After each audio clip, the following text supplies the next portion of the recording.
And second, if you guys were noticed that throughout, at least with the evidence that's been presented to me, Officer Ruff's weapon remained in the fire position throughout the arrest until after the arrest was basically completed and he had left the presence of Miss Lewis when she was handcuffed. And, that's doubly concerning. I mean, it's concerning enough that a rifle is there. So I'm just interested in your professional opinions as to the presence of the rifle, and why did you notice that the fire position remained in the rifle during the arrest? And if you did, why was it not mentioned in the report? I am not aware that the fire position was on, and I'm not sure that that came up as part of the review. But based on your concern and your note, we will go back and assess whether or not that was a violation of policy, and if it was noted by the board. And I would. All right, good evening. Just over a month ago, Hillard Heintze came and presented their report, and we're using that as a starting point for some changes and some ongoing review. So we were going to give an update tonight.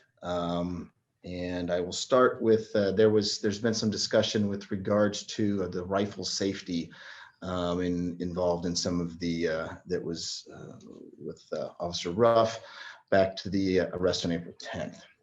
That matter was referred back to Hillard Heintze to at least say, hey, would you take a look at this?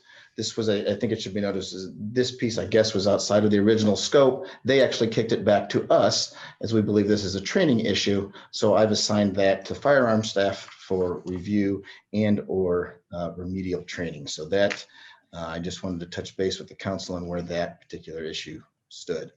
I was very disturbed by the video of the arrest of Ms. Lewis. One thing that strikes me particularly as somebody who has worked with firearms in the past, the safety was off, right? Like the first rule of firearm safety that you teach children, right? You never point a firearm at someone unless you're prepared to shoot it, right? And the officer involved obviously didn't follow that protocol. That his firearm was swinging everywhere in all directions. You could have discharged at any point, and you always assume the firearm is live, right? Like it's grossly irresponsible to me, the way the firearm was handled in that situation. And I do think the use of force policy needs to address that. If the safety comes off, there needs to be a special report written and it needs to be recorded. All right, I'm out of time. Thank you so much. I want you to do what you have to do so that the next time an officer runs around and engages in a tussle with an unarmed resident with the safety mechanism of his rifle set to fire, putting his life, his colleague's life, the public's life, the suspect's life in danger, the use of false policy finds that wrong. Even up to today, none of these people have been found accountable. As it happens, Ms. Trong I think she was describing the arrest of Aleyah Lewis and Eric's Ruff rifle being dangerous. And I happen to be the one who authored that article on that issue. And I think it's correct, and it was dangerous. And back to the accountability issue, Seraphin refuses to comment on it directly. The Hillard Heintze review didn't comment on it directly. And this kind of, I think I asked a lot of questions about accountability the first time I spoke, and it seems to me those questions have now been answered. When there is a violation of policy, what you're going to do is you're going to refuse to comment on it. If someone from the public tries to bring it up, you're going to muzzle them and mute them, and you're not going to let them speak.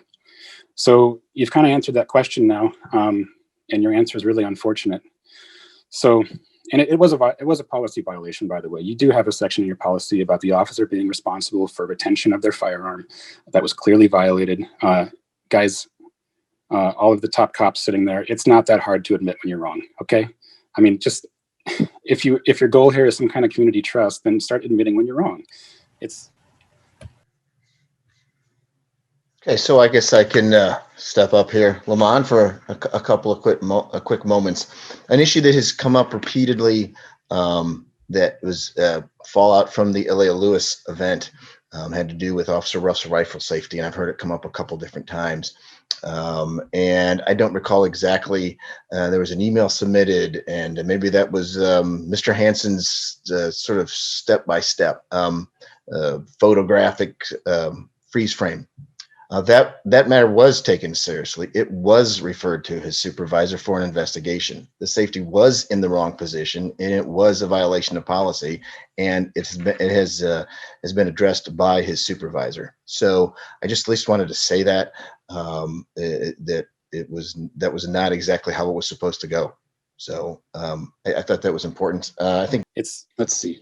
So another speaker earlier today spoke about the Aleyah Lewis arrest, and there was an internal review and an external review of that arrest. And the speaker, I think it was Grace Wilkins, said that there was no policy violation. Well, there were policy violations. It was just that no one had wanted to admit them. So we have an accountability issue there, and Chief Serafin did finally admit at the end of yesterday's meeting that there was at least a violation in regards to Eric Ruff's rifle handling, and that's a good start. But I wrote that article about his rifle 5 months ago.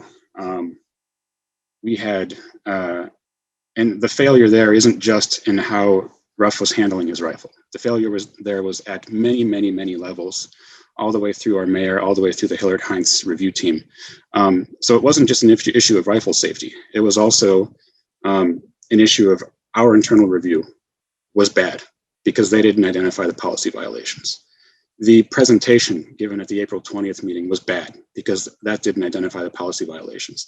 The $20,000 Hillard Heintze review that we paid for was bad because that didn't identify any of the policy violations. So 5 months later, hundreds of people claiming this was wrong, thousands even, I guess, if you count the protests, and then probably 30 or 40 hours of commentary from citizens at city council meetings.